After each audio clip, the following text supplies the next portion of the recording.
for listening. This is the Bill Quinn Podcast about nonprofit events and organizations in New York City. This week, I'm taking a look back at an old episode, episode 5, where I interviewed the founder and executive director of CityScience, Thor Snilsberg. We talked about all the great things that CityScience does for science teachers in New York City. So Thor and I had a really great conversation, but a very long conversation. There was a whole bunch of stuff I had to cut out. Really great stuff about students that they've had, programs that they've run, just a whole bunch of different things, some of the highlights of their first 5 years. That's what this episode is. In addition to that, CityScience has got a big campaign right now to raise money on Giving Tuesday, which is this Tuesday. So, if you like what you hear, I would definitely recommend supporting them this Tuesday. And with that, here's my interview with Thor. You're coming up on your 5th anniversary? Yes, we just completed our 5th full school year on June 30th. So in this first 5 years, what are some things that stick out to you? What are some of the highlights? What are some of the memories that you have of working with students or working with staff? Or what were some of the things that would kind of stick out to you and are the highlights of the last 5 years? Personally, the highlights are always the expressions on kids' faces or working with teachers who really are opening themselves up to new ideas.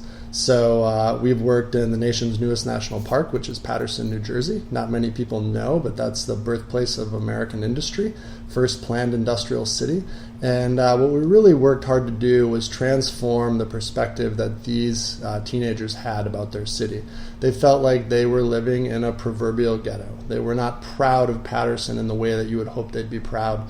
And now they are literally tour guides working for the National Park Service, explaining that these buildings have historic significance in the history of the United States that really is fairly recent. Not many people know that during World War II, more airplane engines were built in Paterson, New Jersey than any city in America. The engine of the Spirit of St. Louis was built in Paterson. And these are things that the kids know now and they're proud about and they talk about the history of aviation and they talk about their city in a different way.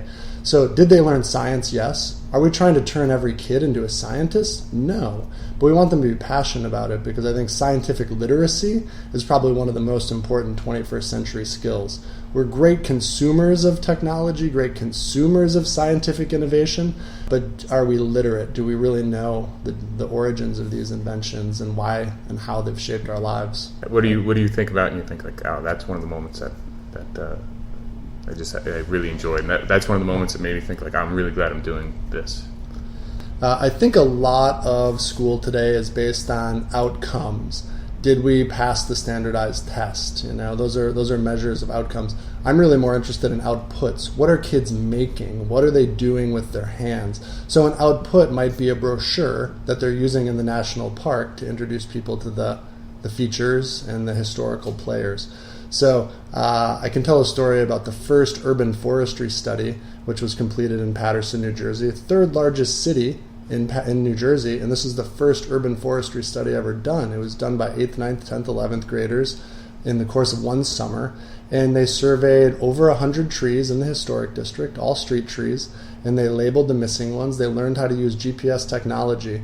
And the really great part about this story, Bill, is a couple days before the culminating event, the final presentation, these two teams who were working on forestry thought that they messed up the rows in their Excel spreadsheet, which would throw all of their records off. The numbering would be wrong, therefore every tree after that mistake would be mislabeled.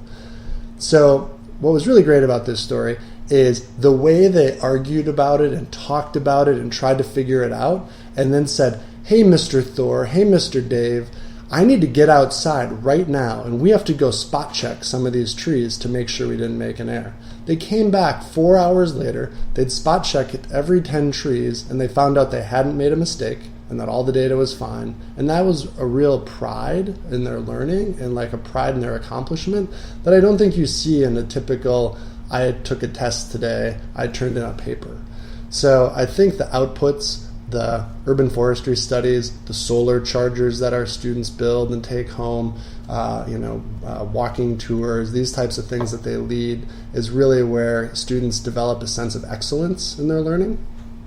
Another example, Bill, is just came from a few weeks ago. We're running a summer camp that's out near the Rockaways here in Brooklyn, and we're teaching some very basic coding.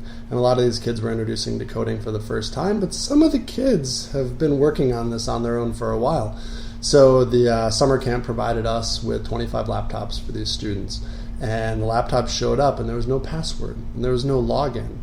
And our STEM instructor was a little bit perplexed, trying to get on the phone, trying to track down the password.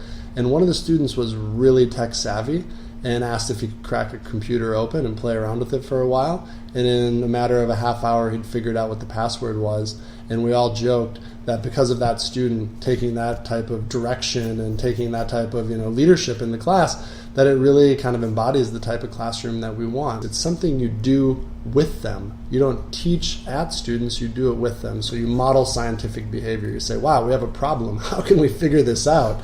And it's amazing. A lot of times that takes kids from sitting back in their chairs to sitting on the edge of their chairs to coming up in the front of the classroom. And in this case, figuring out the school password for the internet so that everybody could get online and get running faster than we'd hoped. That's pretty cool. What are some of the most fun toys that you have here? I mean, we're sitting in a room just kind of surrounded with all kinds of stuff. What are some of your favorite things that you have here? Some of your favorite experiments or toys? I use toys loosely, but what are some of your favorite things that teachers can use or have used or you use it for your programs? That's a really good question. Is it like picking a favorite kid? Picking your favorite toy is a little bit like picking a favorite kid. One of the best parts about being the director of City Science is buying new toys for our science programs. K-8 science, and being a parent myself of a 1-year-old and a 4-year-old, it's really fun to see what's available and what's out there. Every year around Christmas time, we produce a gift guide for parents because there are a lot of great things today, maybe more than ever. I'm looking here at a kit called Snap Circuits Pro. It's teaching you everything you would want to know about electricity and circuitry. I like it on the box because it says it's from ages 3 to 108. It really is that much fun. It's easy to use. And it's about a $150 kit, and we loan it out quite frequently. And it's a great way for students to feel instant success in creating circuits and understanding resistance and understanding capacitors and these types of things. What's fun about that is we realize that $150 a pop, it could be a little price prohibitive. So we've actually worked with one of our STEM professionals, a mechanical engineering graduate from City College, to source all of these parts from China, buying them in bulk, and we can produce the same kit that Snap Circuits has basically for about $40 as opposed to the $150, and kids can take it home. So it's not quite as slickly produced, but it is things that kids can take home and keep learning from.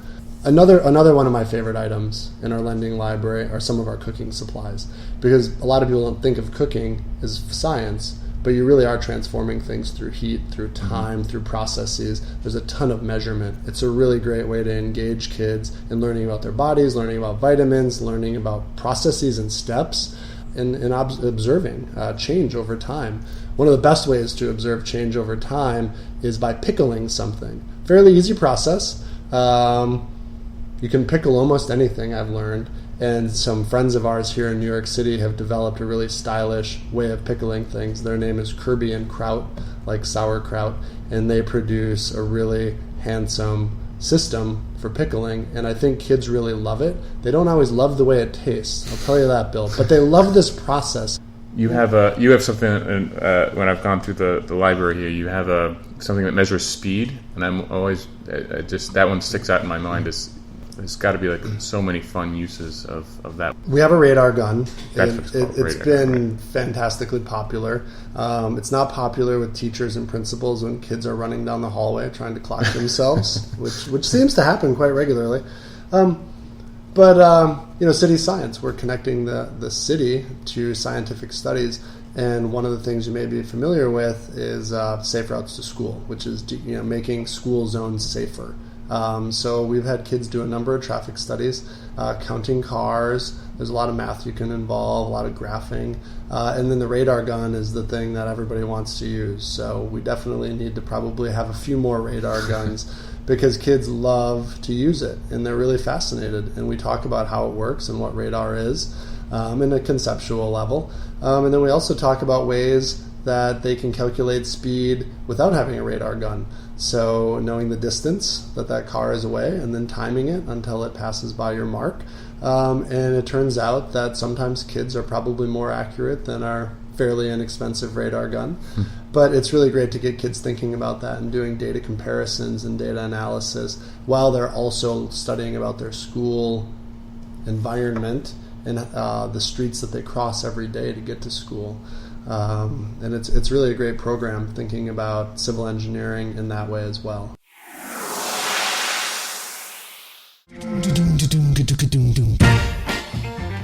First off, another huge thank you to Thor Snilsberg for sitting down and talking with me. If you want to hear more of our interview, check out episode 5. If you're looking for a great organization to donate to this Tuesday, think about CityScience. And I think that's it, actually. Check you next time.